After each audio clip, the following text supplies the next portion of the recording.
Right, YouTube, Shadow King Nazaru. I'm here with my review of Sailor Moon Crystals, episode, what was it, 19? Yeah, 19. So, as we last left off, Sailor Moon had just discovered that Little Usagi is from the 30th century. Bum bum bum. Yeah, and everybody's completely shocked by this, specifically uh, Tuxedo Mask, Sailor Venus, and Luna and Artemis.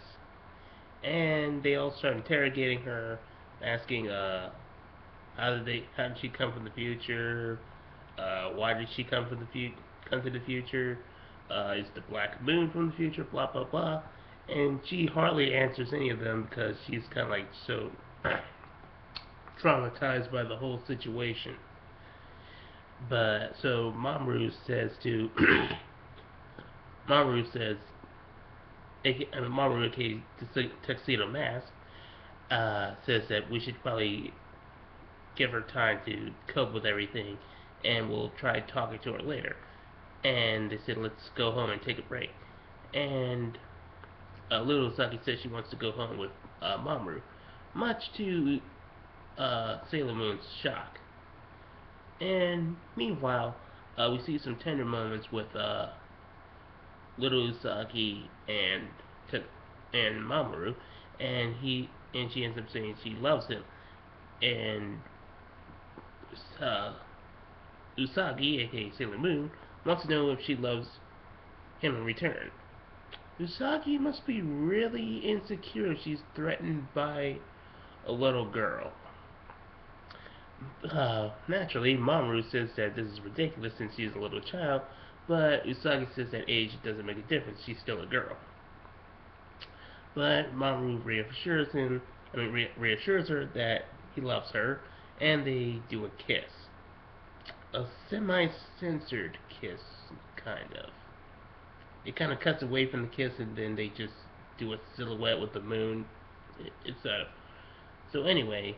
Uh, Artemis starts asking Luna what does she uh, think about this, and Luna's fast asleep while she's dreaming about a flashback to when she discovered this doorway in the Moon Kingdom, and Queen Serenity, uh, Sailor Moon's mother,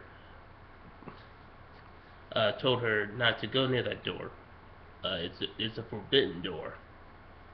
And the next day, everyone follows Little Usagi, back to the 30th century as she uses her key.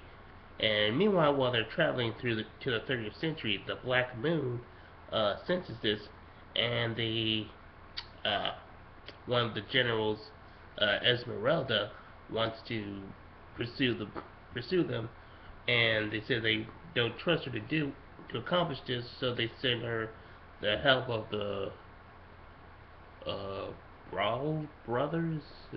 I think that's what their name was. And then we see that in the 30th century, Tokyo is now Crystal Tokyo. I guess SpaceGodzilla came back to Earth and took over the planet after Godzilla died. Go figure. So anyway, in SpaceGodzilla's new empire, Sailor Moon, Little Sagi tries to show them the place around, and it's pretty much looks like a dystopia. So much so that the the places in The Walking Dead and the Terminator movies would say, "Wow, our world looks far more upbeat than theirs." They suddenly get captured by the Brow brothers, and despite their best efforts, they can't escape, even with Sailor Moon's uh, Prince Moon Princess halation.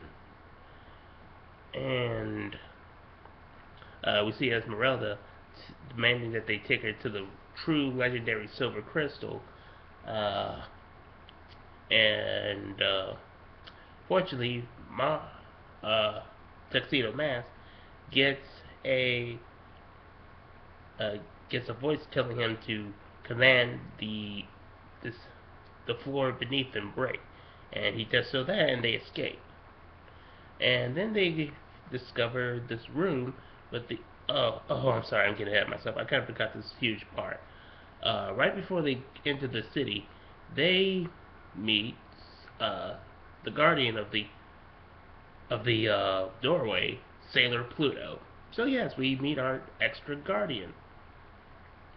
Yes, and we all know the joke. Pluto is no longer a planet.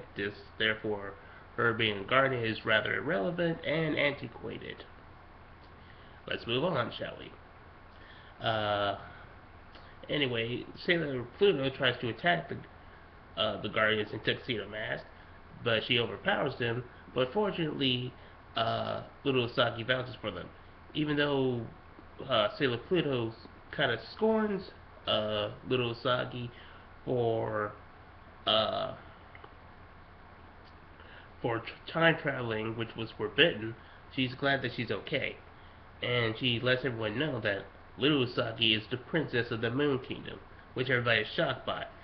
And Sailor Moon cannot figure out that uh, Little Usagi her is clearly her daughter, and that's mainly because, as we established, Sailor Moon's a bit of a moron. Now back to where we were.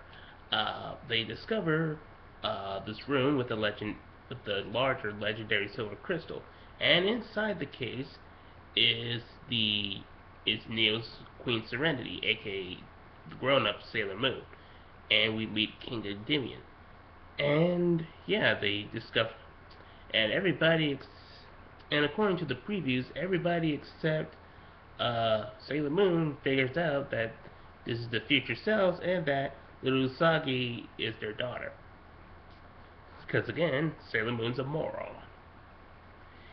Anyway, this was a really nice episode. Uh, we got some nice moments where with some bonding time between Little Usagi, Tuxedo Mask, and Sailor Moon about their relationship with one another. And we also got to, was interesting to see the future and seeing that it's in a dystopian one. And there was some nice plot twists, relatively speaking, uh, about Sailor Moon being Little Usagi's mother and King Endymion being her father. And was did I also mention it was nice to see Sailor Pluto? Yeah, even though she didn't really do much. Hopefully she'll do some more in upcoming episodes, which will probably lead to soon more appearances of the other Sailor Guardians like Sailor Uranus, Sailor Saturn, Sailor Neptune, blah blah blah. So yeah, we're looking forward to those. So next time I'll catch you guys later.